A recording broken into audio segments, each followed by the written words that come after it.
So let's say you found the skeleton. How would you tell it's a dinosaur? You personally, how would you decide? Well, interesting question. I don't know. I'd have to do some research on that.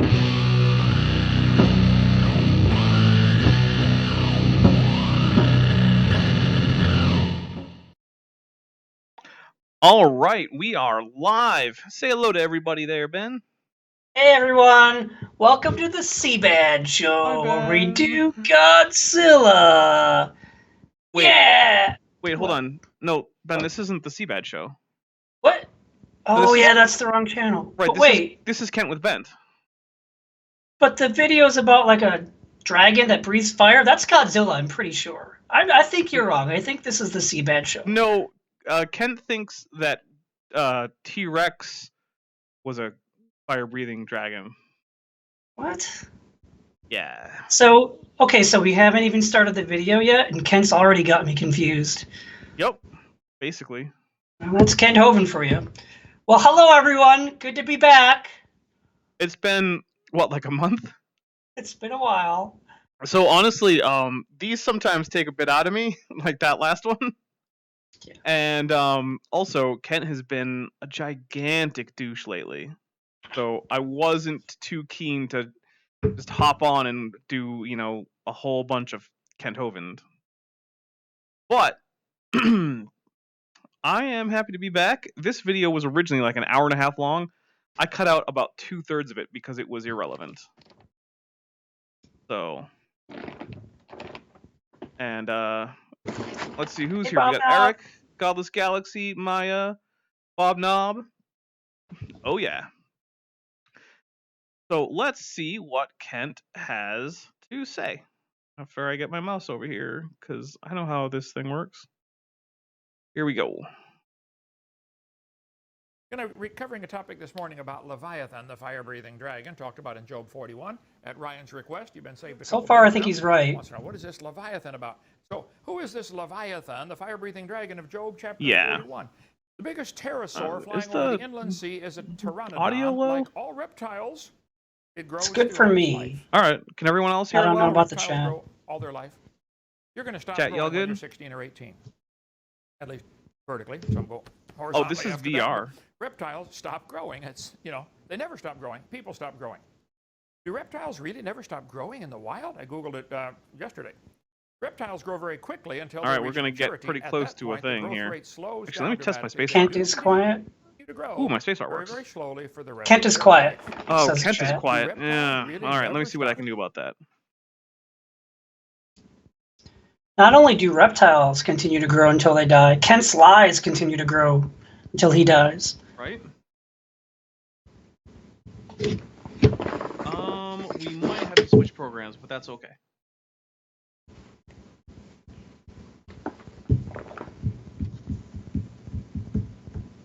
All right.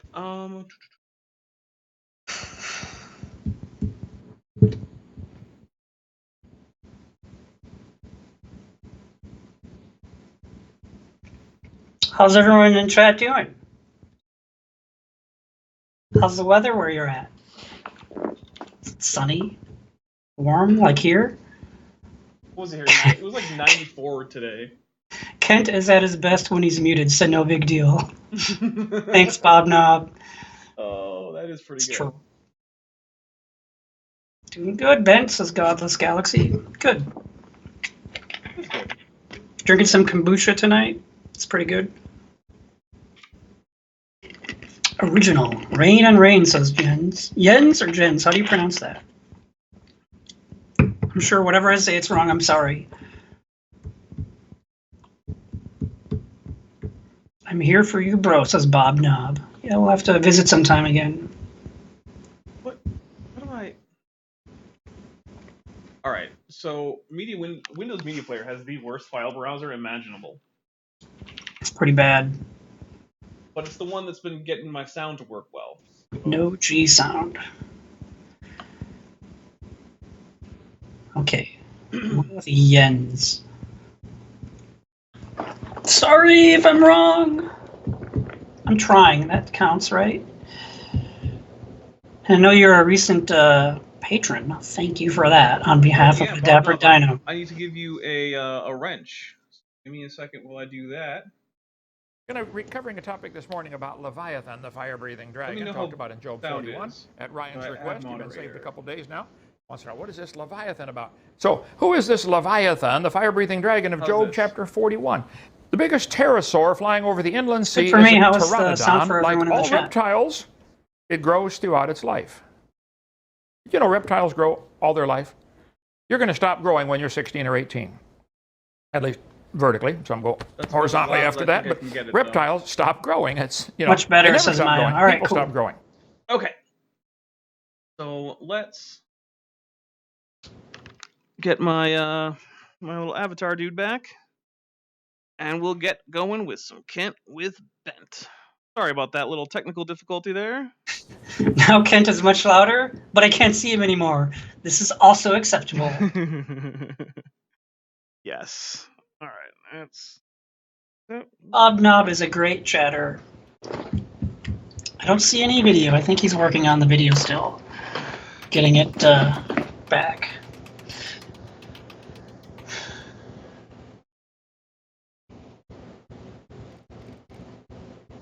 Yeah.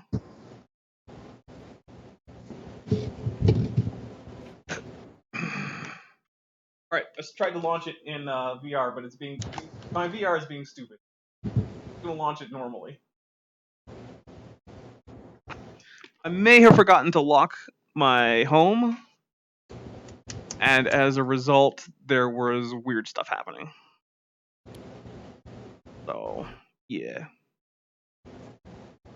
But Bob Knob's happy about his wrench. oh, good. All right. Dinosaurs are really.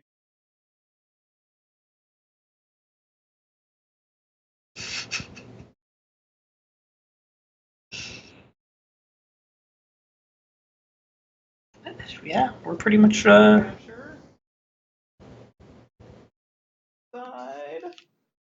Oh. Hey, I'm back. Let's see if spacebar works. No. Let's try it over here. There we go.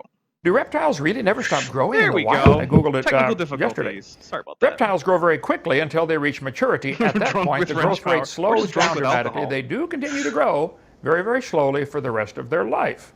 I'm getting drunk with Do alcohol. reptiles really never stop growing? Sharks aren't the believe only animal he's that keeps mostly growing. true, Lizards, mostly right snakes, here. amphibians, and coral Yeah, mostly. all continue to grow till they die. So do kangaroos, by the way. Oh. Who cares? Okay. Oh, wait, hold on. These are called indeterminate growers. They never stop. So So mammals the are allowed dinosaurs to were be simply able big to- lizards that Oh, lived with Adam and Eve, because that was the time. There we go. Is this gonna work? No. Spacebar is just not gonna work, people. I don't know. Windows Media Player. Anyway, but so Kent knows that some mammals are indeterminate growers, right? Sure. So he's about to say, for some reason, that all reptiles have to be indeterminate growers. There can't be any variation in reptiles, but there can in mammals, I guess. Because they're all the same kind, right? Yeah, apparently. Time when people How are does living he, to be 900. how does he know that they're all the same kind? Has he checked the fossil record? Or does he not believe in a fossil No, record? he doesn't believe in a fossil record, so he definitely hasn't done that. So what would be, the record of all the fossils if it's not a fossil record? I guess it would just be lines on paper and Lines on paper. and the bones in the dirt, and that's the other All thing. you know is that it died. Got it. And hi, Clifford Reynolds, looking over at the chat. Cool. All right. I think we could assume things were different and everything was living much longer. You let a lizard or a reptile live to That's be a 900, really he's weird gonna get assumption. 40 feet long. Actually, yeah, we can't make that assumption, and I'll tell you why. So, as it turns out, we actually, in some cases, know how old dinosaurs were when they died. And how old they were when they stopped growing, because that's a thing that many dinosaurs did. So, as it turns out, dinosaur bones sometimes have growth rings, like a bird's. And by counting them up, you can get, it's not exactly annual, but you can get a rough estimate as to how many years this creature was alive before it died. And we know that dinosaurs weren't living thousands of years. Lots of them were dying at 15, 20, less than 10 years old. The biggest sauropods, sure, once they got to an adult size, they could probably live for decades, but they definitely weren't living for centuries. So that's a thing.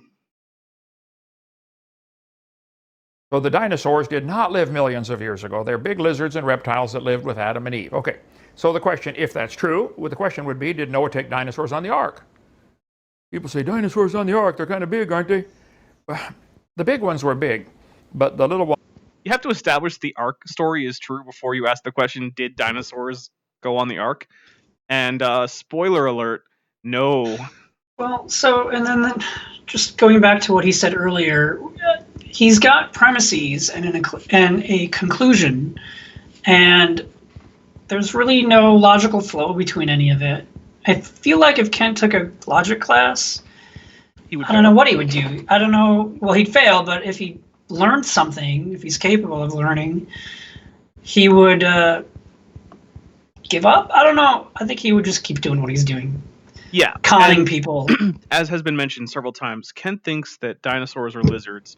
And if I remember correctly, that's going to come up a little bit more specifically in this video, and we're going to address it then. But Kent, I'm trying to point at you. You are an idiot.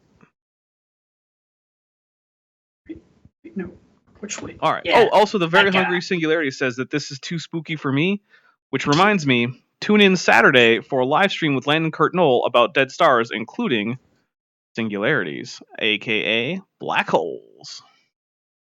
Nice. Yeah. Oh, BJ Price or Beach Price, I'm not really sure, is here. Welcome everyone. All right, let's continue on with the nonsense. Where's my mouse? Ones were little. Yeah, the little ones. And were Noah little, was Kent. 600 years old when he built that boat. I bet he'd be smart enough to figure out, I don't have to bring the biggest ones. Bring 2 babies, right? Just be sure to get a pink one and a blue one. That's all you got to worry about. Maybe he had I don't know how you tell Alzheimer's. on a He's reptile, pretty but old. apparently they can tell. Let them figure it out. But after the flood, lifespans dropped off to 400, then 200, then 100. So, Okay, so here's the thing, right? Unless Kent wants to say that humans were built of just completely different chemistry before the flood, we could tell if someone was way older than, say, 100 or something, right? Because, humans only get 2 sets of teeth, say, and you can't just stop eating. So your teeth are going to wear down essentially flat over that price if they don't, or over that time, if they don't just completely wear out. So how come we don't find lots of fossil humans with teeth that are just worn flat and, at signs of advanced age and stuff? What's the deal? They had very good orthodontists. Yeah, before the flood? Before the flood, and they all died from And that's flood. why we forgot about braces? We forgot all about it. Now we're relearning, Okay, and we're almost back. okay. Yes, it's a dino skeleton unicorn because I have this nice little horn up here. How do you blink, though? It's on a timer. Do you actually blink? Yeah. I haven't noticed. Yeah, it's pretty cool. Now I'm going to stare until you blink. Hi, Ben. Hey, where's your esophagus? You know what? It doesn't matter. Let's it's get like- back to Kent. It's imaginary. This is Halloween time, so I'm in a skeleton. Oh, okay. Yeah, cool. and this is like a dinosaur skeleton. See the fenestrae? Look at them. Look at the Oh, those are fenestrae. fenestrae. Yeah. I got a fenestrated skull. Although I'm lacking temporal fenestrae, so it's a little disappointing, but that's okay. All right. I think some of the larger species of dinosaurs simply died out in the new climate. You could call that climate change because Climate the change, canopy was yeah. gone. We cover all that on video too, what was different about that. Then, there used to be a canopy of water above the atmosphere, according to Genesis chapter 1. Something changed. I love this one because while Kent goes on complaining about how the Big Bang violates physics or some crap like that, it's like, you believe there was a layer of water above the earth suspended by magic. What? What? Well, if you just call it a canopy and you don't know what that means, then it makes it easier just to press the I believe button. Yeah, and Godless Galaxy says, if dinosaurs couldn't survive the new climate, how could we? I mean, Kent never goes into specifics about what it is about the new environment, other than saying a lower oxygen or air pressure that killed off the dinosaurs. But the thing is, it's not obvious that dinosaurs, who had hyper efficient respiratory systems, by the way, much more efficient than mammals, would have suffered significantly from the lower oxygen content. So one of the interesting things about dinosaurs is that the airflow through their respiratory system is actually one way. So only up at the very end does the air actually end up joining back together with the airstream. So they inhale, goes in, flows through the lungs, then comes back out to a different tube, and then finally rejoins the rest of the airstream. So they actually extract much more of the oxygen out of each breath. And that's something that's true for birds too, which are also dinosaurs. And so, yeah, actually, there was recently found that this unidirectional airflow occurs in crocodilians and some lizards, including monitor lizards and iguanas. So it might actually be a very primitive trait for diapsids that has been lost in some parts of Lepidosauria, but it also could just be that some parts of Venicophora have redeveloped or simply convergently evolved unidirectional airflow. So that's still an open question. But yeah, unidirectional airflow like this is not exactly rare in Archosauria. That's pretty cool. Sorry, Diapsida. It's pretty cool. I wish I could do that. Yeah, you would be much better at breathing.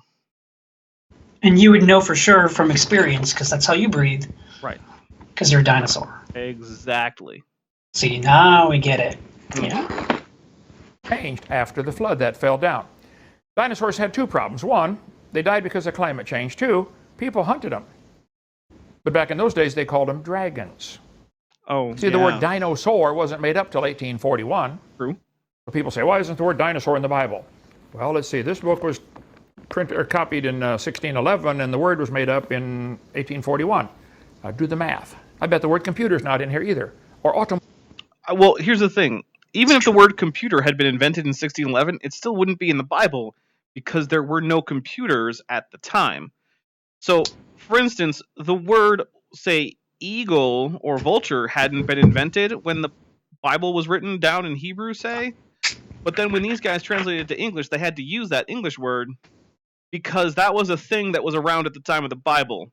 The reason that even modern translations of the Bible don't use the word dinosaurs is because that concept didn't come up outside of birds, which weren't understood to be dinosaurs until much more recently, in Bible times.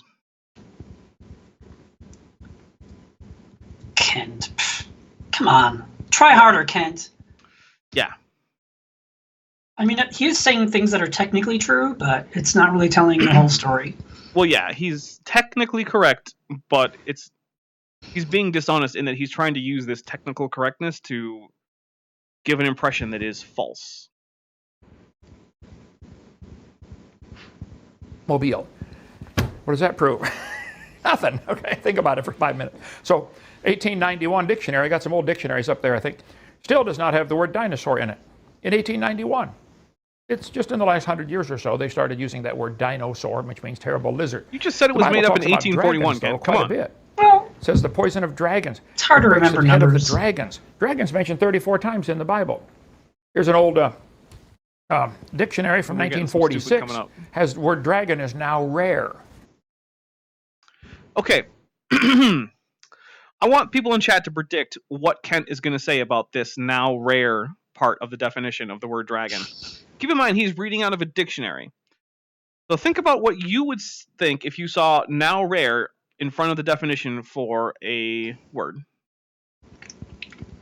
And notice it's in italics, so it's not just part of the text of the dictionary or of the definition. So let's see what the chat has to say, because I want some predictions here. We need some audience participation. Oh, hey, look, I just noticed.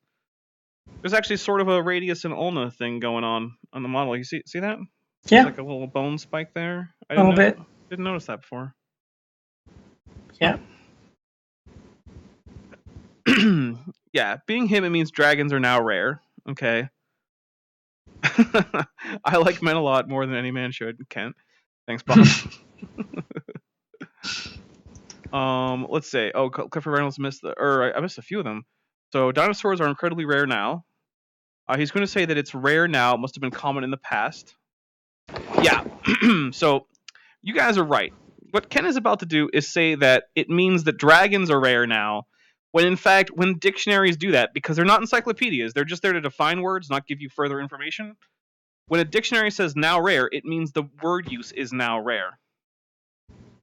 So, for instance, there's another word that Ken is going to use later on in this video, because I've watched some of it. It's hoary, H-O-A-R-Y. I bet most dictionaries would call that now rare, even though it's an adjective. Because no one knows what that word means except for weirdos like me. Ken sure doesn't know, because he's going to get it wrong. Now, does that mean the animal's rare or the use of the word is rare? The use Either of the way, word, I don't know. But it's obviously the use of the word. Of course you don't know, Kent. At least he's admitting he doesn't know, unlike the lies that he doesn't know. Ooh, I'm actually going to hide myself so we can see this graph a little bit. Do you have to hide me as well? Well, actually, you know what? Since my mouse is... Oh, wait, no, I found my mouse. Okay, so one thing I want to notice about this. So, we have this drop-off to 8 survivors, right? On the graph. And then it goes up, shoots up to billions. Why is the growth rate of humanity slower starting from 8 survivors, and we'll just assume that only the 6 who were younger were actually doing the repopulating, so Noah's sons and their wives. We'll just assume Noah didn't continue reproducing. But that's still 3 times as many starting couples as before. So why is the rate of growth so much slower than it was before the flood? Because there was less oxygen in the air. And that means people couldn't have sex? And because they died younger. Because you can have sex a lot in like 800 years. A lot. But after that, there's only so much sex you can have. I guess. Maybe that's what Ken would say. I'm sure that's what Ken would say. Yeah. Here's how you think like Kent. Turn most of your brain off. And then just fail in whatever possible way you can to make your position seem right. And just say things like what I just said. I don't know. PTSD from the flood, probably. Yeah, no, that sounds about right. Okay, trying to use my mouse from the OBS window is tough. You can do it. I know. the human population of the Earth today is about 7.4 billion people. I think he's missed the boat in the on year that 2000, it was 6 billion. Isn't it a little bit higher In the year now? 1800, just 200 years ago, there was only 1 billion people on the planet. In the year 1600, there was only 500 million, and much of the world was still unexplored and uninhabited. I mean, was it Columbus really was running around trying to find this place 500 There were years people ago. in most of those places. 1492, that's when the Indians discovered Columbus in their front yard. You have to think about that for a few minutes. Okay.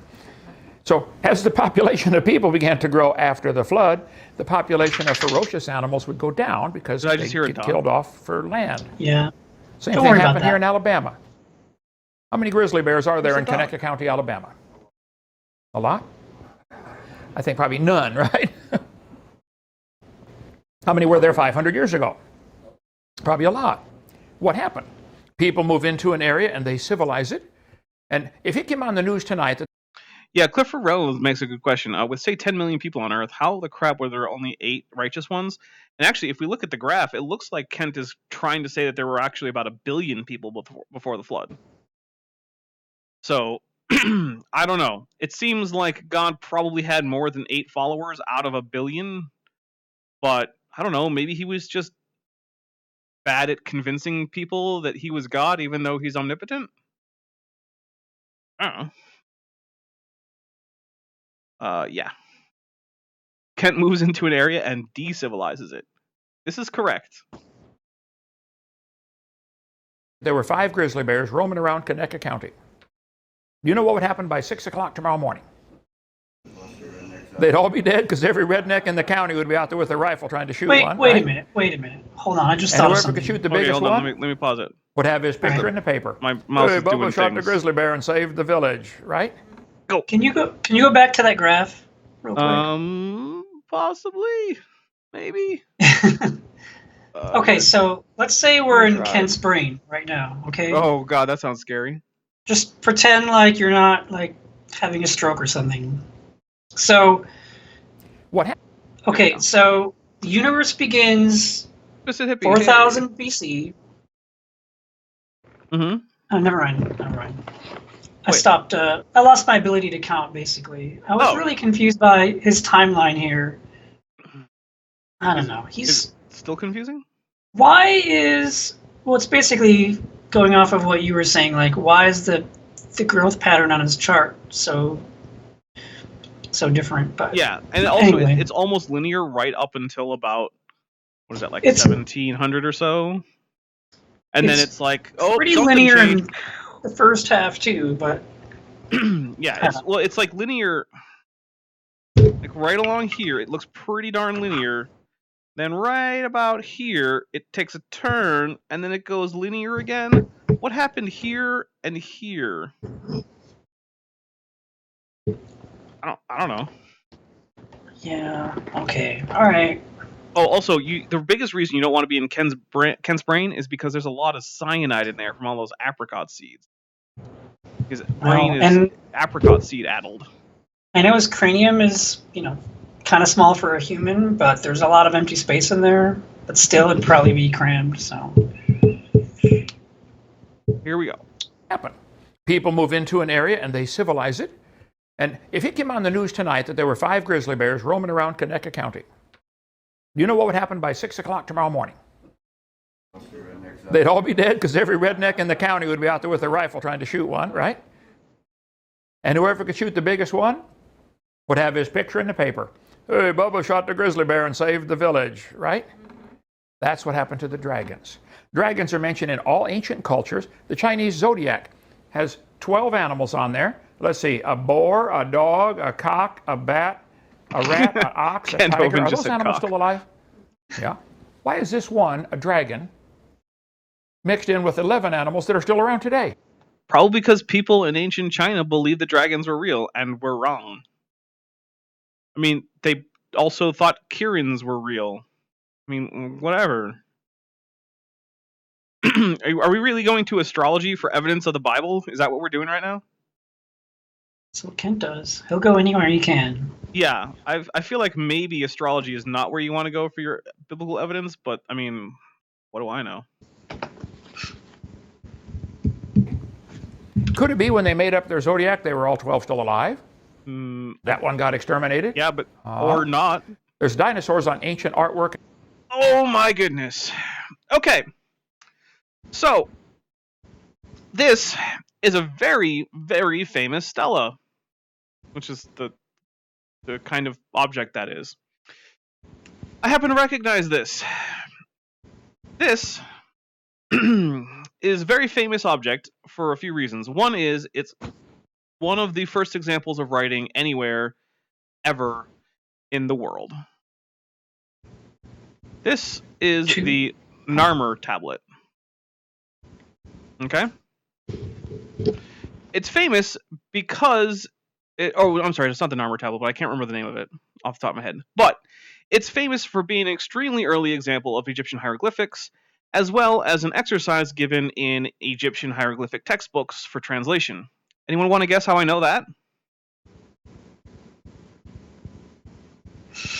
Ben, you want to guess how I know that this is a common translation project? Well, I know that you majored in history. I did major in history. And Did you learn it there? I happen to own a copy of Gardner's Middle Egyptian Grammar. What? And I am able, with effort, to translate Egyptian hieroglyphics. That's a thing. Are you guys really surprised that he can do that? No, you're not surprised. No one is surprised. No one's surprised. Don't act like you're surprised. Here's the thing. Those animals are not dinosaurs. They are very obviously mammals with stylized necks. They have external ears. Wait a second. Fleshy lips. They've got mammal paws. So at the time this was made, you're telling me that people had imagination? Yes. What? That's... Yeah. I don't Twisted know. Hippie says, it's why I subbed. Wait. Was imagination in their dictionary back then? Well, I don't know the Egyptian word for imagination. I'll give you that. But yeah, it's just...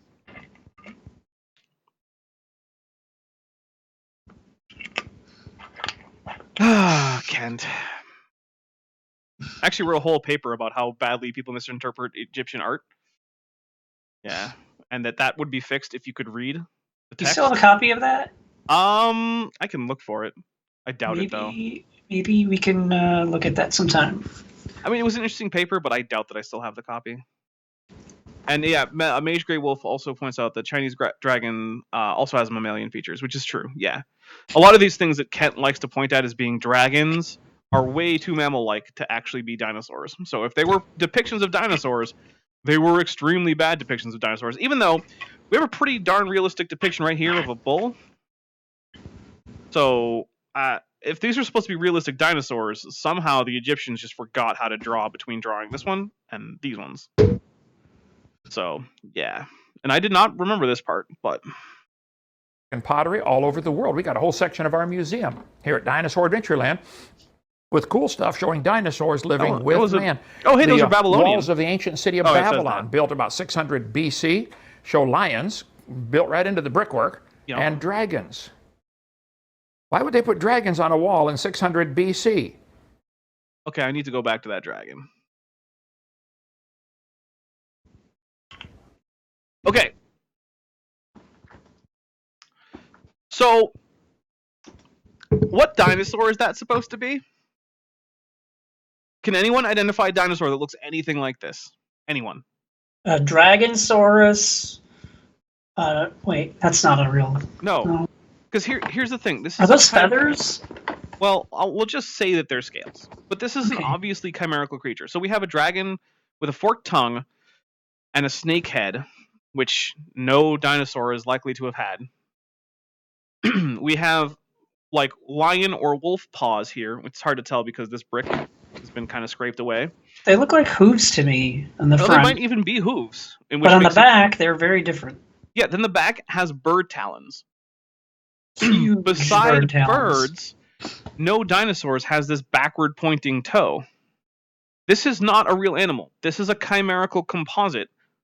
Plus, this tail is proportioned like a mammal's tail and not a reptile's tail, which starts out at about the same thickness as the rest of the torso and extends back.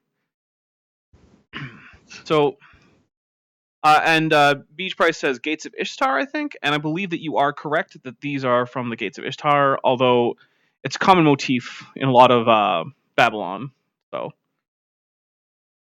it does have a cute butt. That is yes. correct. looks like Mr. Sirius's baby pictures apparently.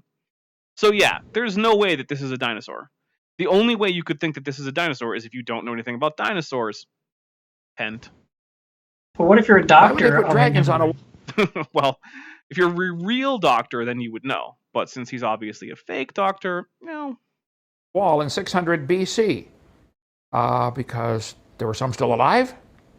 Alexander the Great reported his soldiers were scared by dragons when they conquered part of India in 300 BC. By the way, does anybody know Alexander? Okay, so based on what I know about dinosaur reconstruction and when it looks like this picture was made, which is to say probably the early 90s or the late 80s, I'm going to go ahead and say that that is supposed to be a depiction of a dromaeosaur. Problem is, the dromaeosaurs, if you saw them, wouldn't be described as scaly reptile dragons. They would be described as big old birds with claws. Because we happen to know now from many finds, including on Deinonychus, Velociraptor, Utah Raptor, Dakota Raptor, and Microraptor, that dromaeosaurs were fully feathered and had wings. Yeah. And doesn't Kent believe there are flying dinosaurs in Mexico? I haven't really heard Kent talk much about pterosaurs in Mexico. That's more of a Carl Baugh and John Morris Pendleton thing. But I know that Pendleton gets a lot of his stuff from Hovind. So I'm not sure what stock Kent puts into the pterosaurs in Mexico thing, but he did have on a guy who claimed to have seen a pterosaur in Texas. So, Dark Knight Apologetics is here, so yeah, we can start the party now. Party time! Woo! Yeah! No, that's not how I taught you, Ben. You gotta do the hands. I can't. There's not enough space. You're bad at this. My camera's zoomed in too much. And yes, Jurassic Park wasn't real. Here we go. The Great's middle name? The. That's so funny. Joke. Okay. Explain that to her later, Nick. Okay. There's a Roman mosaic from about the time of Christ, 2nd century AD, showing 2 long-necked dragons fighting. Yeah, with ears and what look like dog noses and what looks like fish sticking out of their backs. What dinosaur is this supposed to be? What? And the Romans could draw animals accurately. Why are there no accurate Roman dinosaurs out there? Why are all the things that you're pointing out from ancient history, Kent, so inaccurate when the same cultures were able to accurately depict things like rhinoceri and lions and tigers and ostriches? Nothing about that looks like a dinosaur except the neck. And you know what the nice thing about necks are? You can do fancy knot things like this if you just make them long. They were just in love, so their necks grew. They're cartoons. Cartoons can do that. It's just dinosaur is possibly the least likely explanation for this painting. Or mural. I don't. It was probably a mosaic. Yeah, I think he said it was a mosaic. I believe him. Or kissing. Boy, that would be necking, wouldn't it? Wow. Anyway, there's a brass carving in England in a church. They keep it under a rug up at the front of the church. You have to know where you're going and specifically ask when they give you the tour of this ancient church. I can barely even make out what's going on there, but at least it's a slightly better option because I can't see what it is. So I guess dinosaur is an option. Although I'll point out, once again, if this is supposed to be a sauropod, which I think is what he's going with, then these feet shape are very wrong because sauropods, because they were so gigantic, had very columnar legs. So they didn't have this zigzaggy leg like a dog that you see here. It's like an elephant, right? Most animals have back legs that go, down and then back again, and form a little like lightning bolt shape. But if you look at things like elephants, the legs are just straight down. That's because in order to support that weight, you can't be having flexed joints. You need to have them straight up and down so that the weight is transferred from the feet right to the pelvis, and on the front feet, from the feet right to the shoulder girdle. This is just an engineering problem. And these dinosaurs aren't set up to be as big as the dinosaurs that you're probably pretending that they are. Plus, just based on the size of this text, I'm going to have to say that this is a very small piece of brass. I don't think there's enough detail to really identify those animals. I sure can't. Wait, you sure can't? Can't. No. Oh. I Pull cannot. that rug back. I'd like to see the dragon. Okay. And Got a question from Eric Vertella. What do I think leviathan in the Bible is? So it's described as breathing fire, which is probably a literary kind of exaggeration. I think it's probably something like a saltwater or Nile crocodile. With nasty breath. Well, yeah. I think that sound means my drink is out. Press 1 in the chat if I should go get a new drink. Press 2 if I should just carry on. But I'm going to carry on while you press numbers. And I'll show you the 2 long-necked dragons. Much more on dinosaurs living with man in video number 3. Dinosaurs Always in the Bible. Hopkins So I wanna get videos. that. So if all this is true, if it's true that the Bible is right, God made everything in 6 days, dinosaurs lived with Adam and Eve, are dinosaurs mentioned in the Bible? Well, that is a lot of ones. Seems like everyone is okay with me breaking to go get some more whiskey. Yeah. So, Ben, entertain the chat. Plug something. Plug the Seabad Show. The Seabad Show, episode 2, uploaded today. Godzilla. Which is what I thought this was for a while, because, they just breathe fire. Big, giant dragons that breathe fire. That's what Godzilla is, right? I don't know. And then we filmed episode 3 last night. My Cousin Vinny. That'll be, probably another week before it's uploaded. We'll see. That's all I got. That's it. There's nothing else. Nothing else to plug. Yet. But very soon there will be more.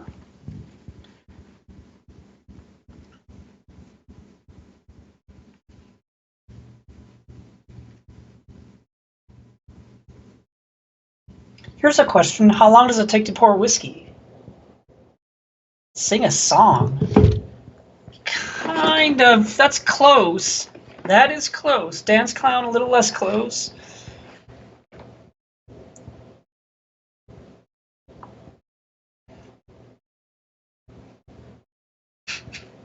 Hey, Nikki. How are you doing? Good to see you.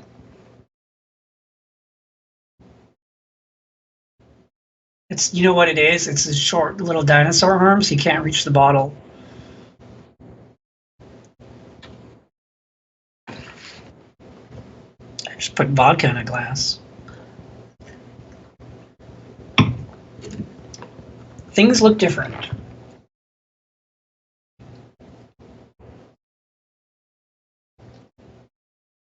Oh, thank you, Nikki. That's very generous of you to say. Or nice, or something.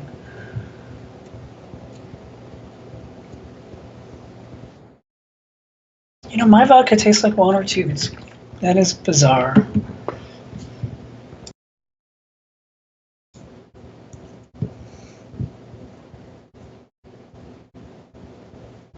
All right, I'm back. Blue screen is a huge improvement over Kent. Just, it's not wrong.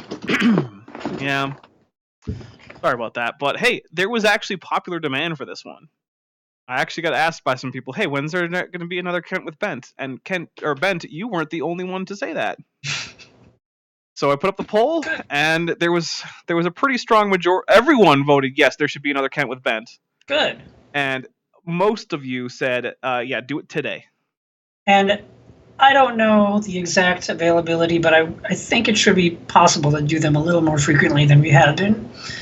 So I think we're going to try to do that. Yeah, I am. So like I said earlier, but if you're just joining us, you might not have heard. Kent was a gigantic douche recently, and it kind of put me off wanting to do any extended Kent Hovind content. Because, yeah, you were really mad about that. We had to talk about that. He was very, very upset. Yeah. I just don't think it's okay to use other people's trauma to score cheap rhetorical points, especially when you lie about them in doing so. And Kent did that about someone. So... You did make a video about it, right? I did, yeah. Yeah, so... It's got a ridiculously long title, but it's basically like Kent thinks it's okay to use Rachel to score rhetorical points or something, or as a rhetorical device or something like that. I don't know, maybe someone can post it in the chat if anyone wants to check it out later. Let's go on. Well, yeah. That's what we're going to talk about today. One of the, at least 2 dinosaurs mentioned in the Bible. Obviously. In the book of Job, J-O-B, which is just almost dead center in your how Bible. many birds does the Bible Proverbs, mention? and Psalms is the middle. I'm sorry, There what? was a man in the land How many of birds Uz does whose the name Bible was mention? Job. A lot. He was perfect There and you go. feared God and hated Dinosaurs are evil. mentioned in the Bible. And he had 7 sons and 3 daughters. And he had a whole bunch of sheep and oxen and asses and camels. He was the richest guy there was in the whole area. Richest guy in the Middle East. Now, since before the flood, people lived to be 900. After the flood, lifespans dropped off to 400. The Bible... I'd still like to see some evidence for this being literally true beyond just it's what the Bible says. Because the thing is, in order to go with it's what the Bible says, you have to convince the people you're talking to that the Bible is true, which is usually harder on its own than convincing them of any given true scientific claim. Like, if I said, oh, the Bible teaches the Earth is a sphere, and let's just say that that's unambiguously true, or say flat, yeah, we'll go with flat, and let's just say that was unambiguously true, which I don't actually think it's unambiguously true either way, but whatever. In order to use that to convince you the Earth is flat, I have to convince you the Bible's true. If the world were actually flat, I should be able to do it whether or not the Bible says it. It shouldn't matter. So in terms of science, what the Bible says isn't very important because it's secondary. In order to use it as evidence, you have to already prove the whole thing is true as a scripture, which is a lot harder to do. Well, it says a lot of things. It's a very, very big book, or a collection of books, whatever you want to consider it. So even if it is all true, how do you prove all of that? Like, there's no one who could do that. Yeah. It's it's one of those things where it's like, even if the Bible is actually literally true in every single detail, it's still not very good evidence unless everyone already believes it. For science claims, it's pretty good evidence for claims about Christian or Jewish theology, depending which part you're reading. Give it that. Yeah, but that's not what's at issue here. right. That's not what Ken wants to talk about. Yeah, and Dark Knight Apologetics says, I interpret my Bible based on reality. I don't force my reality into interpretations of the Bible. And that is the way to go if you want to read a scripture and get your theology from it. You can't ignore reality. We're going to let this play, and I'm going to sneeze. Dinosaur sneeze. Weird. Maybe it won't play. Well, it says Job had 10 grown children out of the house. All of them died. We'll see in a minute. Then he had 10 more children after that, and saw his great-great-grandchildren from his second family.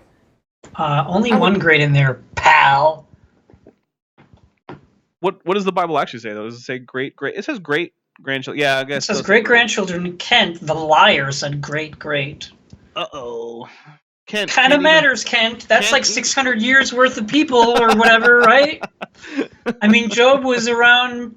They say that it's written or takes place at the same time as Genesis. That's what I always heard. Yeah, the second round of kids turned out much better. It's true. They didn't all die in a literal fire,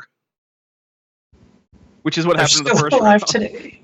Yeah, the first round of kids, as the story of Job goes, is they were having a party in like some building that Job owned, and the building burned down, and they and all of their guests died in the fire. It's like, ouch, that's rough. And then the story also says that the only reason his wife didn't die is so she could nag him. That's so Job. See, the guy has to be living a long time to accomplish that. Probably, a couple hundred years. So in order for Job to have all this life take place, 10 children die, 10 more children, etc., he had to be living, 300 or 400 years. So most people believe Job was probably written or takes... Okay. So he's a Hebrew or something related to that cultural group. So adulthood's about 13. Okay. So let's go to the outside and say he had his first kid at 15 when he had his own house at 15, which is actually not that unlikely. Okay. They're all adults at about 13. So now 15 plus 13 is... Dude, I can't do math. Oh, okay. Well, it's 28. Okay. Now, I know people go on about how the average lifespan was about 30, but the fact is that that's because of high infant mortality at the time. If you actually managed to live past childhood, you were probably going to get to be about 60 or so. Okay. So Job is now 28 when his first round of kids die. Has a second round of kids. They turn 13. He's now, 28, 41 or so when his first round of kids are adults. 42 or so when they have their first kids. About 65 when his grandkids are born. So this is also assuming... About 88 or so when his great-grandchildren are born. It's old, but it's not that old. It's not impossibly old, and it's also assuming he was monogamous. There was a lot of polygamy back in the day. Yeah, he back could in have had Bible times. He could have had concubines. He could have had multiple wives. And maybe it says specifically somewhere else, but not on this screen here. Yeah, the fact is, you can get, assuming polygamy, which is not a stretch, you could definitely get to see your great-grandkids by the time that you were 85 or so, at the time that this was talking about. After having a full set of kids grow to adulthood and die. Because adulthood means something very different in the Old Testament than it means to us in, 2019 Western world. So yeah, and even it says even 4 generations. Well, if they're having kids at 15, what is that? 65? I don't do math. 75? I don't know. At 15, it would be 60. Right. Okay. Well, that's even younger. Yeah, it's not. He had a girl in every port. Exactly. This is not a story that we need to invent great ages for. He could have lived to be a very old man by our standards, but still well within the range of normal human lifespan. But whatever. Place during the time shortly after the flood. Bob Knob says kids at 15. We're talking modern day Alabama. Kent should know true. that. Yeah, That's Kent lives in lives. Alabama. He lives in Alabama ever since his wife and son kicked him out of his old house. after he got out of prison for lying and evading taxes and guilty on what, 46 charges, all of them, something like that. All the great men of history had mistresses, and in some cases, male mistresses, like Alexander the Great. Although I'll point out that having male lovers on the campaign in ancient Greek and Macedonia was not exactly a secret kind of thing that you'd have to hide like mistresses in later times. That was pretty open and was actually encouraged because it increased camaraderie. But the law is not mentioned because Moses had not gotten the law from God till 1,000 years after that flood. They do talk about the flood in the book of Job, and he lived a long time, so that's just why they say that. So Job had all this stuff. He lost everything. Sheep, camels, everything stolen. How many of you have ever had a bad day before where you just... Oh, here's an interesting question. Is Kent still married? Kent is still married to his second wife and is now living with a third wife. Wait, so he's married to two unfortunate people at the same time? He is legally married to one woman and is living with another woman as a wife after having annulled his marriage to the second woman and then had a marriage ceremony with a third. Did he just declare annulment? Basically, yeah. Kent Hovind is Michael Scott. Basically, yes. He didn't say annulment. He declared it. Oh my gosh, they both have the same identical, terrible Arnold Schwarzenegger impression. I'll be back. They both say it the same way, but one's a fictional character and one's a con man. Like, hi, Surf. Oh my gosh. I hope I'm saying these things right, Surf. Anyway, I declare polygamy.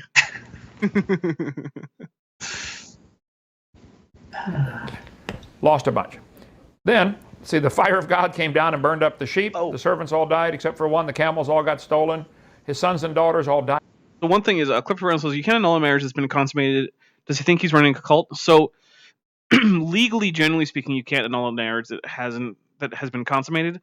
But in various religious circles, you can have a marriage religiously annulled as far as the religion goes, allowing you to remarry, even if it's been consummated, if something else about the marriage is found to be invalid. So, for instance, Catholics who get divorced and want to remarry can get an annulment on various grounds, such as that the sacrament was invalid because the former spouse actually had ill intent in saying the vows, which according to Catholic theology would actually mean that technically you were never married, and even though you had sex, you as the innocent party weren't actually sinning because you believed in good faith that you were married, but since the Catholic Church says technically you weren't, then you can get married for the first time later.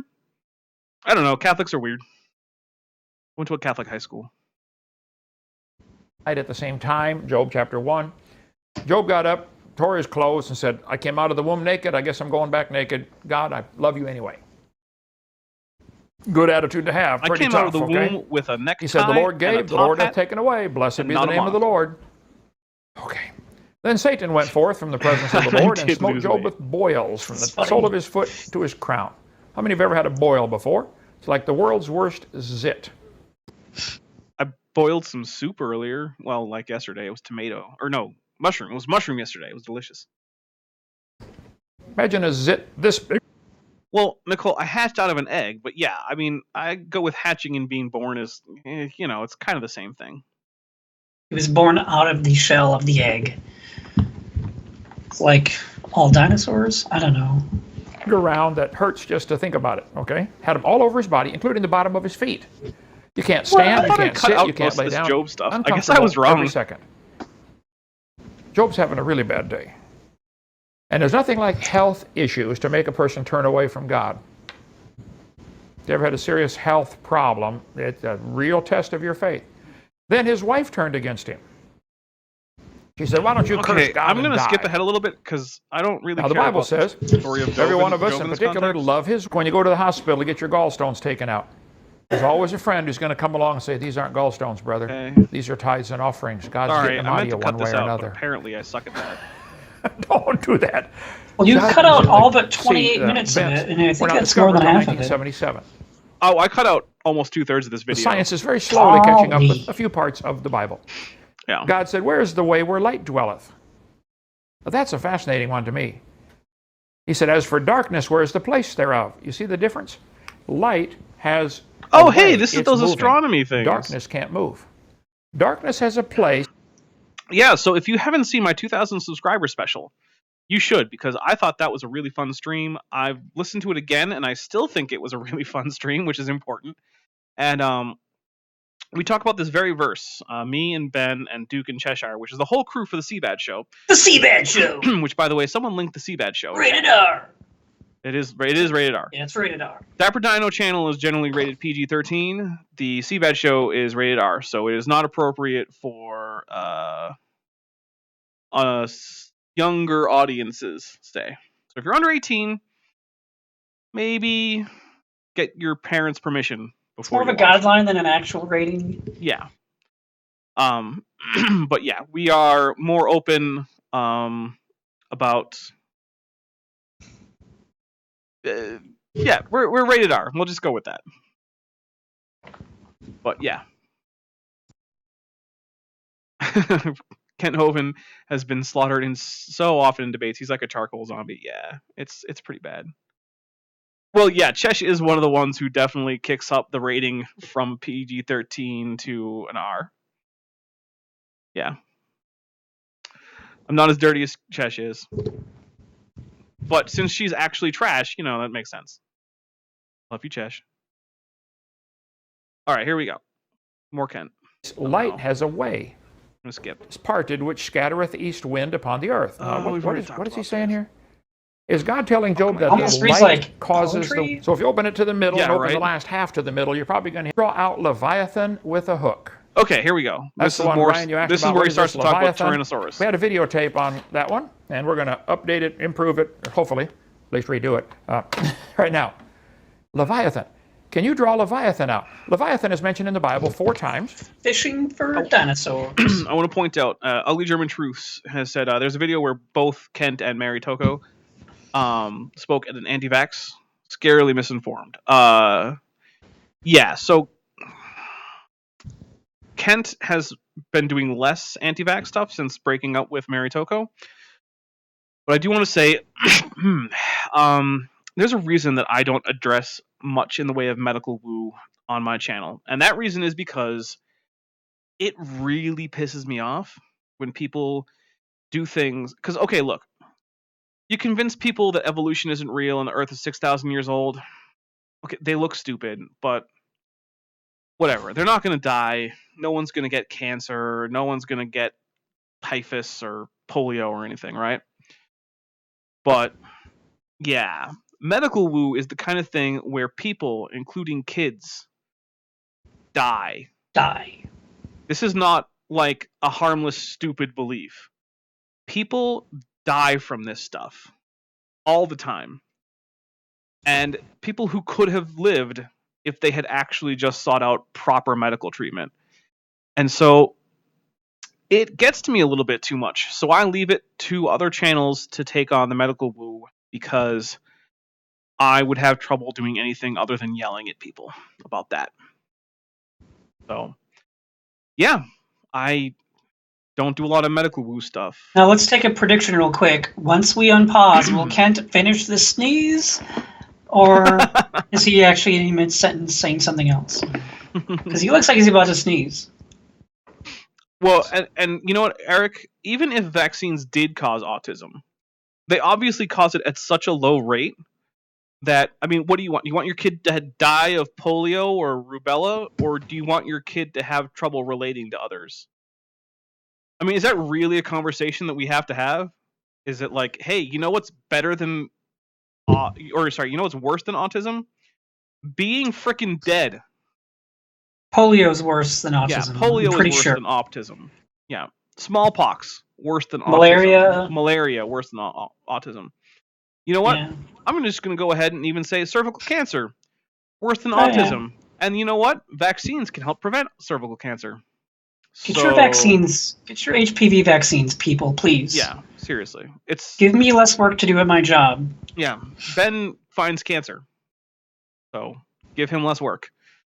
Get them to fire him because there's no more cancer. Get them to fire me. Quit smoking. I mean, you do what you got to do, but you smoke, I'll see you in 30, 50 years, whatever. Yep, with some lung cancer or some throat cancer or something like that. Job 41, Psalm 74, Psalm 104, and Isaiah 27. What is this leviathan? Some reference Bibles will have a note in the middle that says it's a whale or a whirlpool. I think that is ridiculous. Well, I agree with you there, Ken. I also don't think Leviathan is a whale or a whirlpool. As I'll show you in a minute. See, Ryan, the Bible is inspired of God. The center reference notes are not. That's somebody's idea. They may be right, they may be wrong, but this is the inspired part, not this. Okay, so don't get trapped by that. I happen to believe Leviathan is probably a Tyrannosaurus Rex. Just my theory. So God said to Job, can you draw out Leviathan with a hook? Here's one Was of it his smiling toenails. or? No, it's not. I actually checked to see if this avatar could smile, because some of them can, but... Oh man. Okay, so here's the thing. Leviathan is described as an aquatic organism in the Bible, right? And it is hard to think of a more terrestrially adapted animal than Tyrannosaurus. Just one thing in particular. Okay. Yeah, T-Rex did not have external ears or testicles. That is almost certainly true. I guess I can't prove it. But yeah, it's well outside the groups that have those. Those are pretty strictly mammalian things. But yeah, or ugly German sheath. Yeah, I think you might be confusing Behemoth with Leviathan. Yeah, so I think he might have just picked this Tyrannosaurus Rex thing out of the hat. And it's not the first time he's actually said this. He had a series called Creation That Destroys Evolutionism or something like that, where he would basically just go through the alphabet. Each video was based on a letter of the alphabet, and he would pick organisms that started with that letter. Like for B, he did like bats and broccoli and something else like that. I don't know, boobies or something. And he would be like, oh, look how cool. No, the birds bent. Oh. Yeah, the seabirds. Like the blue-footed booby. Come on. Oh, other Get birds. my head out of the gutter. I know, right? Oh, another bird with a great name. The great tit. If you find some of those birds, you can be like, oh, look, there's a pair of great tits on that branch.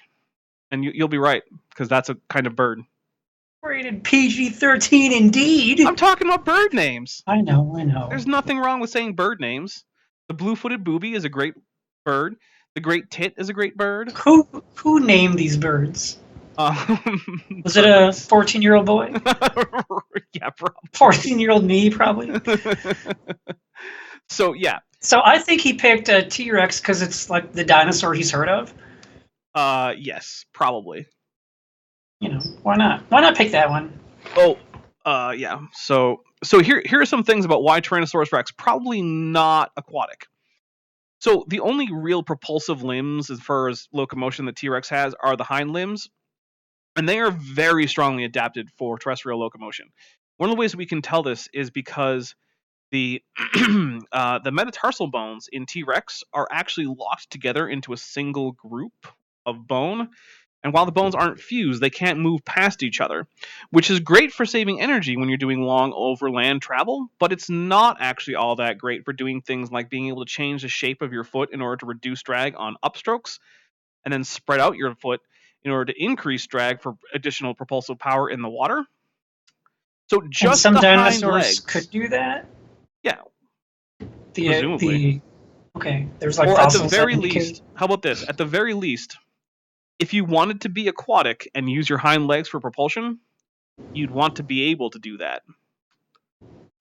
And the only dinosaurs that we know of besides birds that spent a lot of time in the water had very different legs and much bigger arms than T-Rex, because they probably used those to help swim too. And they also had very different proportions, with long necks that could have helped swim with anguilliform swimming, which is a thing. That's a thing. So, yeah, also the center of mass would tend to tip T-Rex into the water, snout first, and you'll notice that unlike, say, a dolphin, yeah, this nose here, that's the nares, not up here, not up, at the top of the skull or anything like you would want in, say, Spinosaurus, which actually did have its nares way up at the top, so it could stick a significant portion of its snout into the water. Nope, T-Rex has these nice forward nostrils that would be almost always underwater unless it went to extreme effort to try and lift its head up, which would be very difficult. I'm not saying the T-Rex couldn't swim, but it definitely wasn't a strong swimmer, and it definitely did not spend much of its time in the water. So what you're saying is God really screwed up when he designed the T-Rex. I mean the Leviathan that was renamed T-Rex. Yeah, I guess that is also an option. By evil evolutionists on their evolution religion. There is no fossil record. Sorry. Also, T-Rex's tail was extremely stiff, being a tetaneurin, which means stiff tail. Yeah, so it was definitely not well suited to swimming at all. So it would have had to use its hind legs to swim, which, as we've already talked about, are not exactly well equipped for swimming. And we also know that T-Rex had frequent stress fractures on the tarsal bones, which is not the kind of thing you get from swimming, but it is the kind of thing you get from restraining prey with your feet on the ground. So how do we explain the stress fractures? So let's see what Ken has to say, what his evidence is. Right. It's obviously a big tooth or whatever that is. I don't know. Those are unguals. Of course. Yeah, obviously, right? Obviously. What was I thinking? I'm so drunk on this vodka. Kombucha? Fingernails, a replica. Okay, first Teeth up to 9 inches long. They're not fingernails, but probably weighed whatever. about 25 They're the tons. bones that underlie the fingernails. I don't think you could draw him out with a hook. Their brain, though, is about the size of a baseball. Okay, so I am an expert on what a baseball looks like. And I'm pretty sure that is not what a baseball looks like. Right. At all. Okay, but how about this? Let's suppose you had a graded beaker with measured marks, right? Because graded, right? Okay. You had two identical ones, and you put identical amounts of water in each. And then you submerged this cranial endocast in one and a baseball in the other. Would it be reasonable for them to give the same displacement? I don't know. Well, if they did, then I would say it's the same size. Depends on how big that comb is. I really need a banana for scale. So I've held a T-Rex cranial endocast, Show off. and you have too. Okay, sure. I was there when you did it. Was that at a museum? Yes, it was. Cool. Yep. So yeah, it's not wildly inaccurate to say that that's about the size of a baseball. Okay, when I see the word size, I think more like shape or diameter, and it's... I think he means volume. If I mean volume, that's fine. Yeah, if he means volume, then I'd say that's about fair. Sure. So Too bright. Sure. Canst thou draw out Leviathan with a hook? What if you did? You're out there fishing one day in our lake and snag something heavy and you pull, and up out of the lake comes a 24-foot-tall Tyrannosaurus Rex. Dude, if that happened, I would just start believing everything Ken Hovind says. Okay, so here's another problem with the T-Rex as aquatic. So, one of the problems that you find with dinosaurs is that their lungs actually tended to work most efficiently when they could use their limbs to actually help expand and contract air sacs in the thoracic cavity. Well, one of the problems is that the ability of these air sacs to expand and contract gets lower as depth increases because you have water pressure pushing on the chest. So it's actually possible that because of a lack of a diaphragm, most dinosaurs couldn't have actually stuck their head out of water when fully submerged and actually drawn much of a breath. So it's actually one of the few areas where mammal respiration is better than dinosaur respiration, is when trying to breathe while submerged by sticking a bit of head or neck out of the water. So given how poorly T-Rex would have swum, it's possible that it would have had trouble just breathing in while mostly underwater. It's possible that T-Rex could only have swum for short bursts because of respiration problems. Now, that's not exactly, settled science or anything, but it's definitely a possibility. And there are some dinosaurs that definitely couldn't breathe while their torso submerged, like most sauropods. So, yeah, Bob Knob has a diaphragm. Unfortunately, that's only for mammals. Only mammals get diaphragms. It's pretty great. Although Bill Morgan thinks that lizards have diaphragms. Think might be not a good word to use there. He says they do. He says they do, but is he really thinking? He believes they have diaphragms. How about that? I really don't know much about him. I've seen basically your video on him. Well, if you've seen one of his debates, you've seen all of his debates. Okay, well, there you go. Yeah.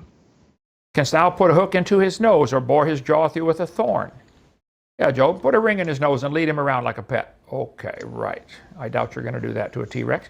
Will he make many supplications? Yeah, you're not going to do it to a T-Rex, Kent, but you're also not going to do it to a Nile crocodile.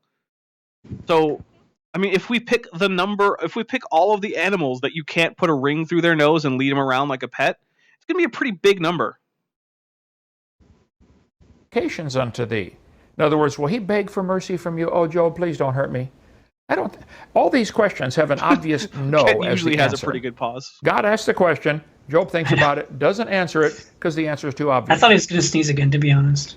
Will he make a covenant with thee? Wilt thou take him for a servant forever? Hey, Job, take him home for your kids to play with. See, the thing is, you can't just say, this is true about T-Rex, therefore T-Rex is Leviathan. You have to say why it particularly applies to T-Rex. Why isn't it a Nile crocodile? Why isn't it a whale? Why isn't it a great white shark?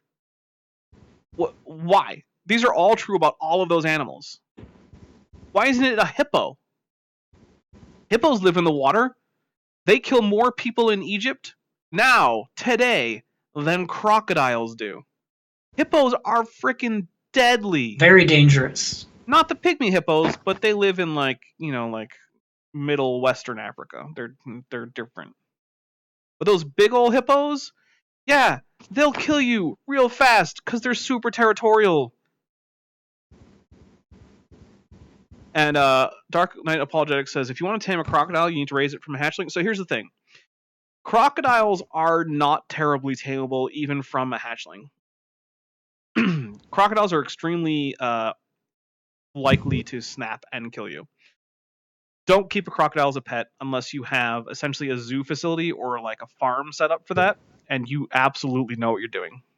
Baby crocodilians look cute, and they are cute, and they're not going to hurt you, but they get big, and there is no way to guarantee that they will not someday simply take your arm off. Do not have a pet crocodilian. Just don't do it. If you want something cool like that, get like a Savannah Monitor or a Tegu. They're much easier to tame, and they're much less likely to take off your arm, and they're still really cool. I don't think you do that with one of these guys. Wilt thou play with him as with a bird?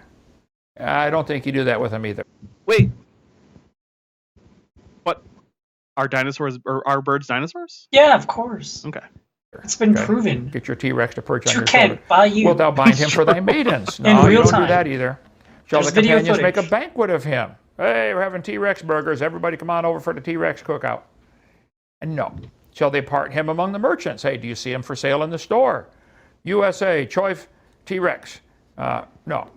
I'd eat that. Probably not, right? Okay. Cannibal.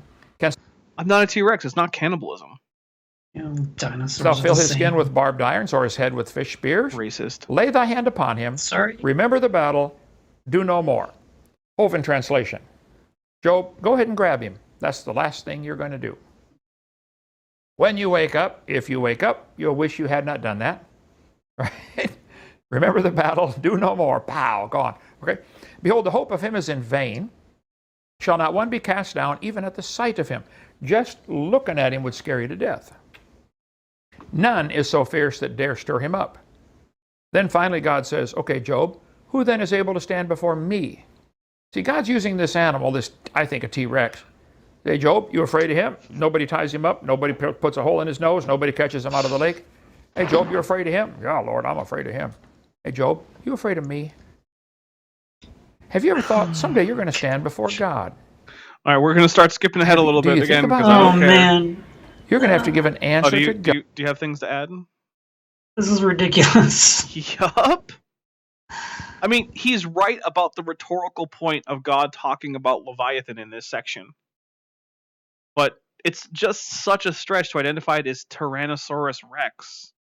Like, no. God for the things you do, Skip the a things little you bit. say. Footnotes in the center column. They should at least read the chapter once and then comment on it. That would be my suggestion. I mean, I will agree that whale and whirlpool are probably stupid identifications for Leviathan. So I'm with you on that one, Kent. Good job.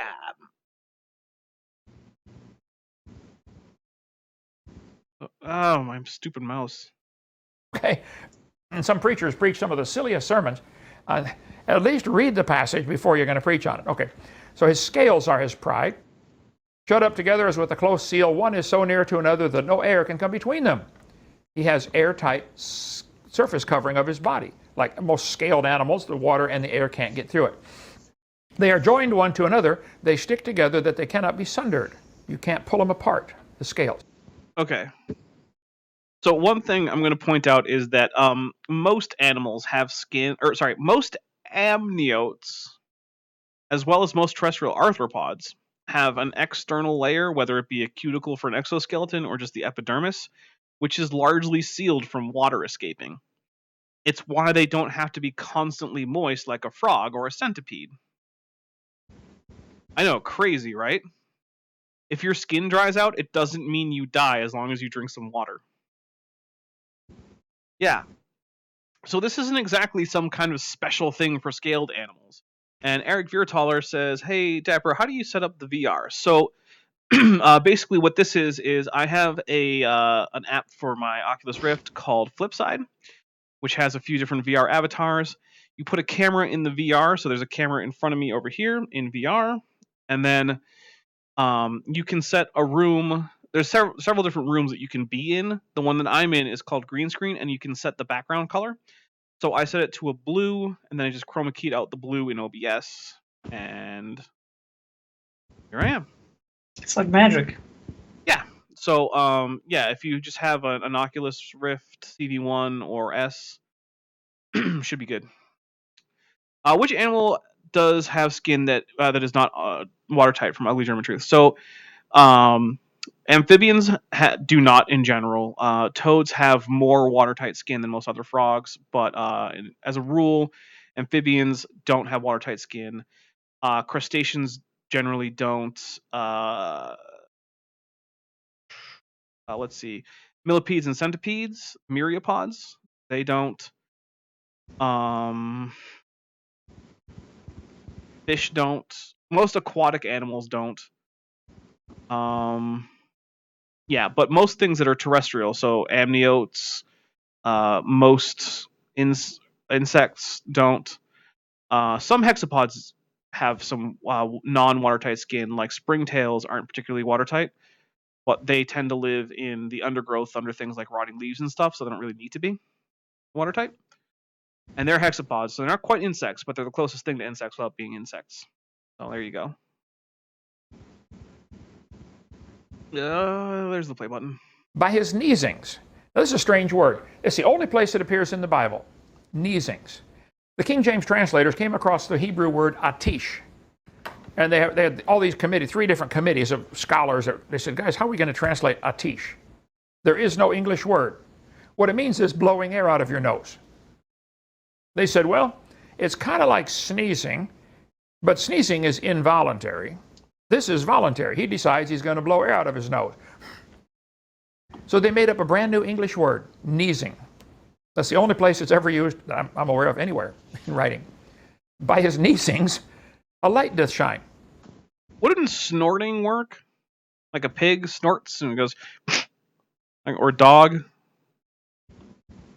Wouldn't that be a word? Yeah, that would describe what Kent was talking about. Maybe that word didn't exist in 1611. I don't know. Yeah, and German Truth just said so. Snorting. Yeah. What is when he blows air out of his nose? A light comes on. What is that? And his eyes are like the eyelids of the morning. Out of his mouth go burning lamps, and sparks of fire leap out. I want to see a detailed anatomical study of Tyrannosaurus Rex that explains how it managed to breathe fire. I feel like that's not going to happen, though. I think I was right at the beginning of this video. He is talking about Godzilla. This is all about Godzilla. What else could it be? That makes way more sense than a T-Rex. Godzilla's in the water. He comes out of the water. He breathes fire. Come on. Yeah, I mean, an animal coming out, a giant creature with scaly skin coming up out of the water, breathing fire, sounds like Godzilla to me. So, Godzilla is a sequel. Here. Wait. Godzilla is a sequel to Joe. That's all I gotta say. Unidentified Leviathan is here. He might know. Unidentified Leviathan. Is T-Rex the Leviathan? You would know because you're a Leviathan. So, yeah. Where's my mouse? Okay, I gotta find a better way to. Oh, there it is. Out of his nostrils goeth smoke. Spinosaurus. I've seen deacons do Much that better at Southern option than Baptist churches. Kent's. As out of a seething pot or cauldron, his breath kindleth coals, and a flame goeth out of his mouth. Now hold it. You say, Brother Hovind, is this passage describing a fire-breathing animal? I don't see any way around it. Let's see. When he blows air out of his nose, a light shines. Sparks of fire leap out. Smoke comes out. A flame goes out of his mouth. Do you see any other way to interpret it? I sure don't. Is this describing a real dragon, or is this just Satan? Well, it is true that Satan is called the dragon, Revelation 12. The great dragon was cast out, that old serpent called the devil and Satan. So Satan is, the dragon is symbolic of Satan. 1 second. I don't think there's any question. I just got to say, those are also song lyrics of a great song of a band that my friend's in.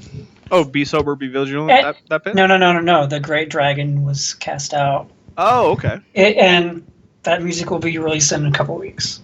Nice. It's really good. It's a band called Never Reborn, based out of Tucson here. Really good heavy metal band. So, is there any place that people can go if they want to find that stuff? Yeah, on Facebook, just look up Never Reborn on Facebook. They didn't record that song, though. I think it's their best song, and they did not record it when they recorded their EP.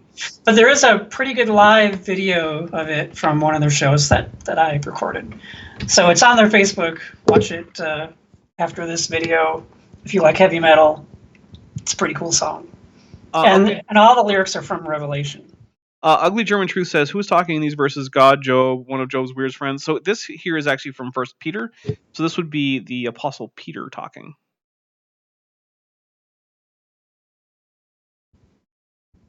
In there. Be sober, be vigilant, because your adversary, the devil, is a roaring lion. He's also called a roaring lion. Lions what is are this Satan, about fire-breathing dragons? Is it possible there was a fire-breathing animal? So lions are Let me give you my 4 reasons why I believe in fire-breathing dragons. Hold on. I need to go back real, a second and see those again. And then you can tell me why you don't believe it. Number 1, because your adversary, the devil, is a roaring lion. Okay, let's pause He's also on called a roaring that lion. slide. But what is this about fire-breathing dragons? Is it possible that... Okay. What am I seeing here? Okay, so we have 4 fingers, so this is not a Tyrannosaurus, and it has a nose on the snout. So, hey, you know what that's a picture of? If it just had a top hat and a monocle... Yeah, that's a Ceratosaurus. What? And that is a fire-breathing Parasaurolophus. Not a T-Rex.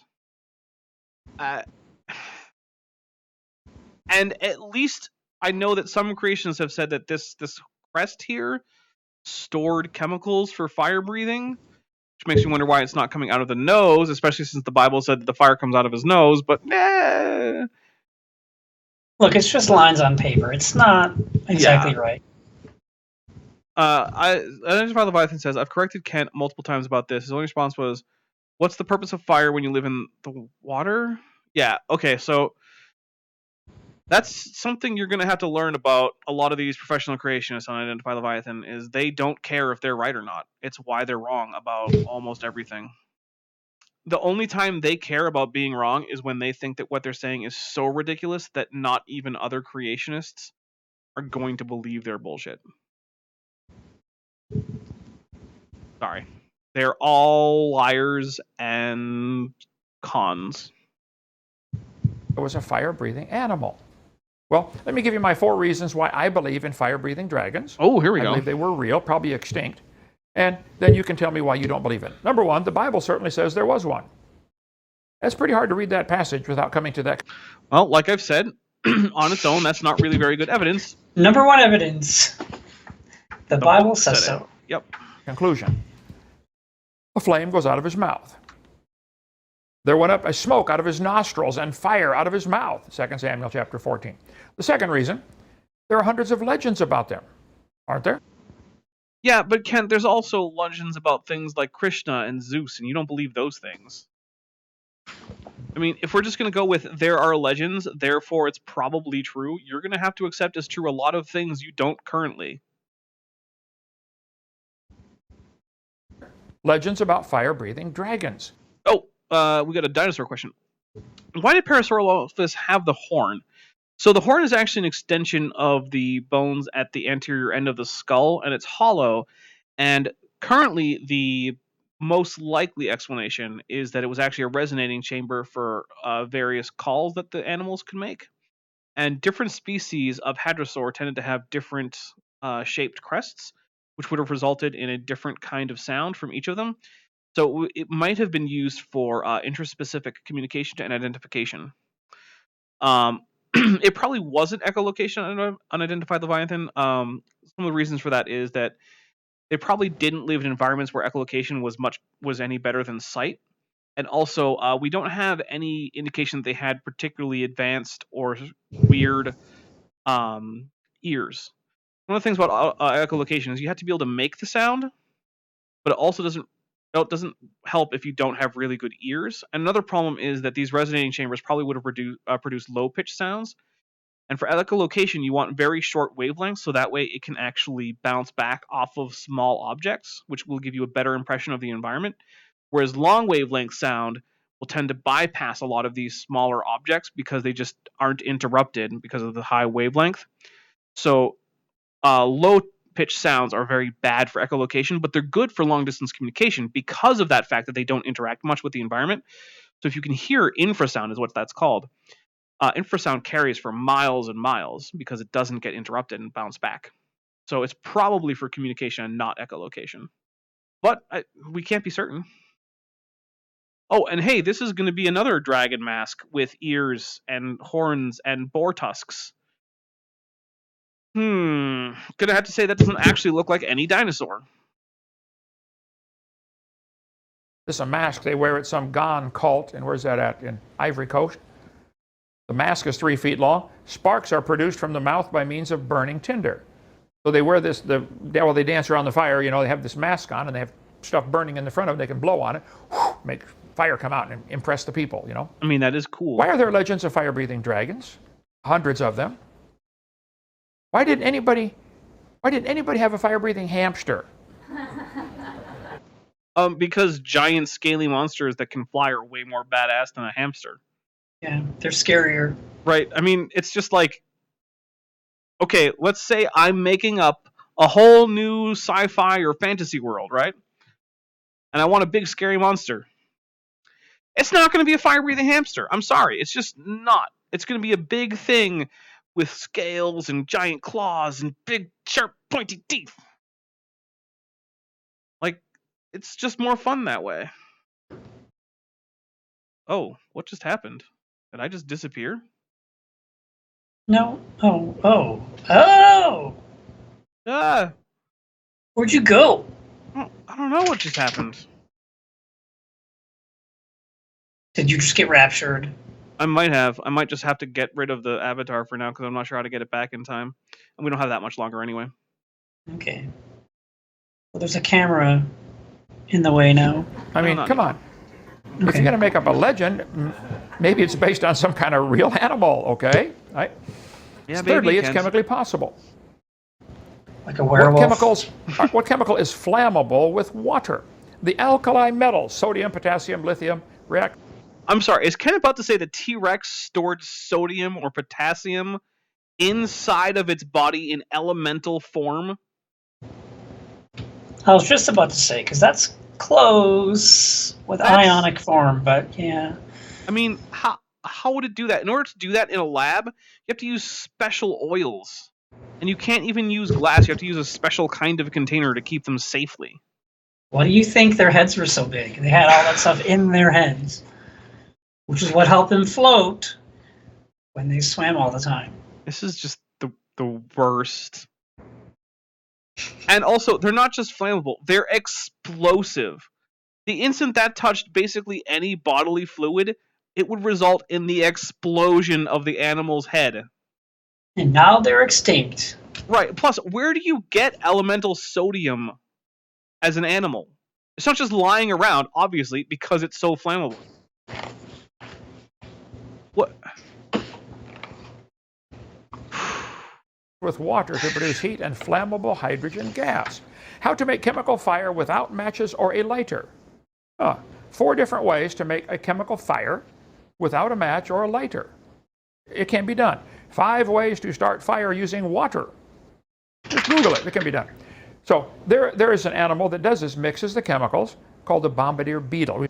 Yeah, none of those chemicals are elemental alkali metals, Kent.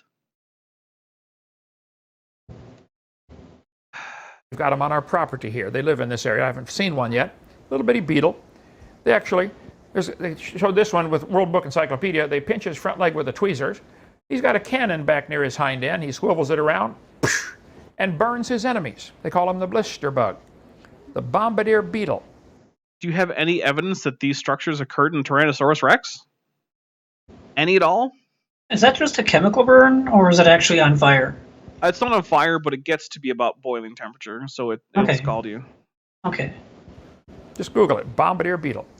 What they spray out are hydrogen quinones and I'm hydrogen surprised peroxide. Kent uses Google and And not as soon as they touch each other, goes up to 212 degrees. He burns his enemy. Yeah, so he's 212. The ejection system of the beetle shows basic similarity to the pulse jet propulsion mechanism of the German V-1 Buzz bomber. What the beetle has evolved is an intermittent explosive process that fires 500 pulses per second. The explosive energy comes from the mixing of 2 separate fluids, hydroquinones and hydrogen peroxide. Does hydroquinone or hydrogen peroxide, do either of those things have, or are they elemental alkali metals?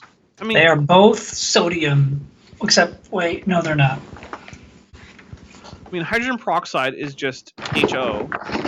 Hydrogen quinone, I feel like if it were sodium or potassium, it would just be called sodium or potassium and wouldn't have any, oxygen or hydrogen like it does. Well, Kent, I hope that when you taught high school science, chemistry wasn't in there, because apparently you're as bad at that as you are at what dinosaurs are. I think he's admitted that he did teach chemistry. I could be wrong on that, but I feel like I've heard him say that. That is horrifying and sad. But he also says he taught biology, so... Yeah. With oxidative enzymes. So it evolved all that. Okay. The fundamental question is, how can many small random mutations contribute to the development of the mechanisms of a pulse jet? By keeping the beneficial ones. That's how. It's 2 fuels, the pumps, the you and fuel your complex the control answers. system, when only the complete perfected system has survival value. That's not true. Both of those chemicals on their own are noxious and unpleasant to most predators. Spraying either one out, or even both without a catalyst, which, by the way, that reaction requires a catalyst, would in fact be beneficial in deterring predation. Although creationists argue that the theories of evolution and natural selection are unconvincing here, it is still possible atheistic factors, still beyond our ken, are operating, and what we really need is a better theory of evolution. They're still holding out hope. Yep, maybe. It's from 1990. You think in the last 30-ish years anyone has maybe done any research on that matter? No, probably not. Maybe it can evolve. Back in their hind end, they've got 2 compartments that store these chemicals. They spray them out. At the last possible second, they're combined. If they combined inside the compartments before they got out of the body, the beetle would explode. So for millions of years, while they were trying to develop this system, you would hear them explode in the middle. Or maybe they just didn't combine internally like they do now, Kent. Maybe the combining step was the last thing, since no one wants their face sprayed with hydrogen peroxide or hydroquinone. Let alone both together externally. Middle of the night. Herman didn't make it. Back to the drawing board. Boys and girls, don't let them mix before they're outside, okay? Here's a frog about to eat a bombardier beetle. Here's the beetle in the frog's mouth. Or toad, actually. Here's the beetle back out. And the frog is saying, somebody call the cook. Too many jalapenos on that. That's a better joke than the one that John Morris Pendleton used for this exact same slide, which was, oh, I got blasted in the mouth. Which is great. That's a lot better. Okay, that's a lot funnier. Yeah, that is better. I stand corrected. That one, wow. Okay. So it is chemically possible to burn your enemies. Number 4, some dinosaurs had strange compartments in their heads. Yeah, not T-Rex. Like the Parasaurolophus. Hey, I correctly identified it. But Kent, Parasaurolophus isn't T-Rex. even if you were right about Parasaurolophus breathing fire, it doesn't mean T-Rex did. Had this big thing on his head, and it's hollow, connected to his nasal passage. Even T-Rex. Illuminati's done, sorry. Said, okay, it just hit me that Kent thinks T-Rex having feathers is stupid, but T-Rex breathing fire is okay, man. He's so full of crap.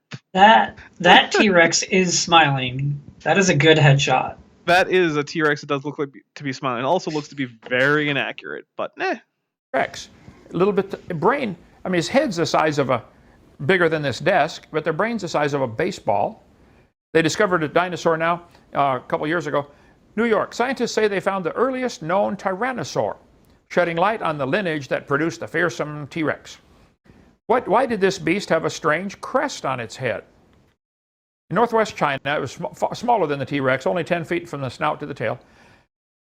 It had two stubby fingers like T-Rex. The big surprise was the finding of a hollow, delicate, largely hollow crest on its head. While other dinosaurs had similar features, this one was unusually large and elaborate for a two-legged meat eater. So I'm not sure if Kent here is talking about Proceratosaurus, Dilong, or Guanlong, all of which are Proceratosaurus tyrannosaurs, and any of which could be depicted by this life reconstruction here. Although I noticed that he's not complaining about the feathers, but whatever. The thing is that crest couldn't have been used for any significant amount of chemical storage because it was basically paper thin in terms of the edges, and even though it was hollow, it was extremely thin from side to side. It was made of two very thin layers close together of near paper thin bone. It was obviously a display structure because it couldn't be used for anything else. It was too delicate. You couldn't be storing explosive chemicals in that, and even if you were, it wouldn't have the volume to be useful. Clark and the co-authors wrote, nobody knows its purpose. Why would they have a hollow spot on their head connected to their nasal passages? I don't know. I agree with you there, Job Kent. 41. You don't know. No, he doesn't. When he raiseth up himself, the mighty are afraid. Darts are counted as stubble. He laugheth at the shaking of a spear. When the soldiers come to kill T-Rex and they're shaking their spear, he's laughing at them. Ha ha, here we go. Lunch, guys. Come on, bring it on. Right?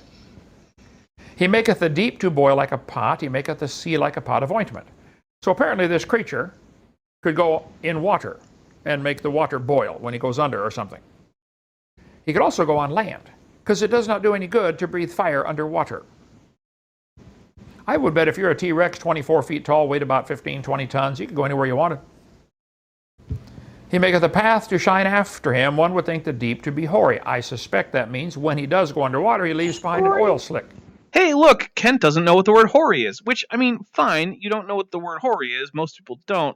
I don't. Yeah, most people don't. It's a weird word that's not very common anymore. It's one of those now rare words, if you will. But here's the thing. It doesn't mean anything like make an oil slick. Hoary means gray or white, as of an old person's hair, and it also can describe things like frost, like, when it's cold. So what it probably means in the Bible here is that when it goes underwater, it stirs up foam, like sea foam. Because, that's what hoary means. It has nothing to do with oil slicks, Kent. So it must have some kind of oil coating on his body. A lot of animals have an oil coating. We have an oil coating on our body. Okay. Upon earth there is not his like who is made with ugly German truth. He ain't afraid of. Sorry. Ugly German truth. Yeah, hoarfrost actually descends from the same word as hoary. And the reason it's called that is because it tends to be long and kind of stringy like hair, and it's white, so it looks like an old person's hair. Nothing. All right, well, that is where I cut the video, because after that, it was all just Kent preaching for almost an hour. So, yeah. Right now, if anyone has questions, let me know in the chat. The only other thing I have is there was some interesting paleo news. So Edmontosaurus is a very large ornithopod dinosaur from the Hell Creek Formation in places like Montana and into Canada. As you can probably tell from the name, Edmontosaurus. Where do you think it was from? Edmonton. Yeah, exactly. Yes. So, yeah, Edmonton is in fact correct. So, when are we doing another space talk? Okay, so that actually space talk is Saturday, 7 p.m. Pacific. I guess 10 Eastern.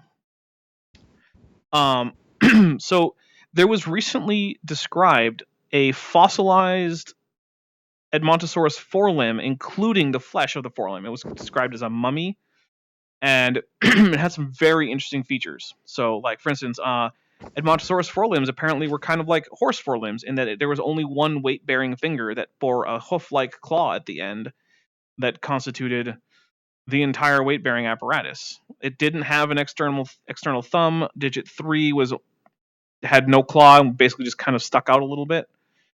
Digit 2 was entirely encased within the flesh of the forelimb. There's some really cool stuff going on with Edmontosaurus right now. So yeah, and yeah, Bob Knob. Look. You always have good chat contributions. Do not worry about not knowing much about dinosaurs. Besides, if you keep watching this channel, you'll know lots about dinosaurs. I don't know really anything about dinosaurs. That's true. If that's not obvious yet, I really don't. Can I make you bigger? Is that a thing? That's what she said. Make you full screen or something. I don't know. Maybe that's as big as I can get your window here. Anyway, yeah. So I'm gonna hang out for a couple more minutes, see if there's any more questions. But unless we get enough questions, we're gonna sign off for now. So how do I feel about Horner's Chickensaurus? I think it's obviously something that's possible, but I'm not sure that it's like a good idea. There's also ethical questions. The idea of leaving a genetically modified embryo to come to full term after its anatomy has been changed is a pretty big ethical gray area. Right now, it's banned in most places. So, yeah. Oh, I shouldn't have done that. Sorry. Yeah.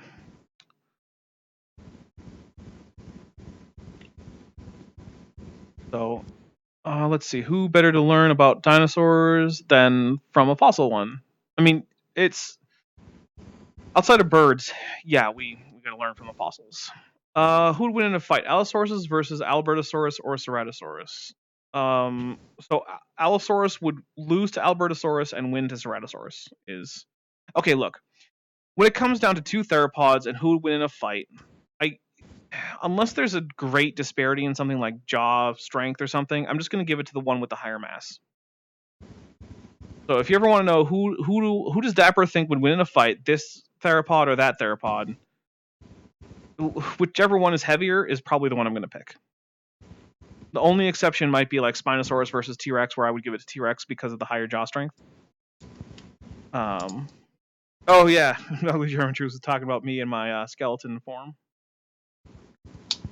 Yeah, which one breathes fire? Yeah, whichever dinosaur breathes fire, that's the one that will win in a fight.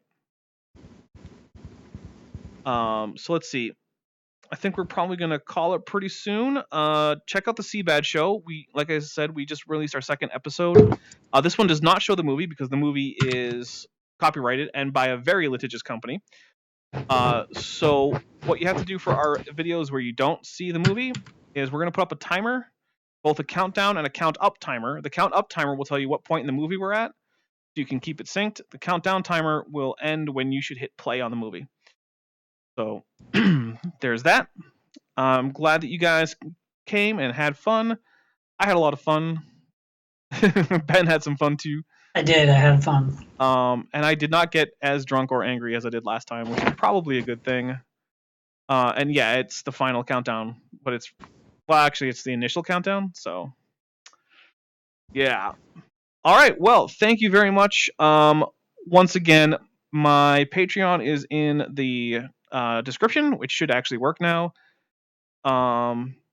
If you are feeling generous and you want to help out a currently unemployed veteran, then donate. You get an automatic wrench, you get automatic access to the Discord server, automatic voting rights, and then after your first billing cycle, other rewards kick in. So, all right, have a good night, everyone. Take care, everyone.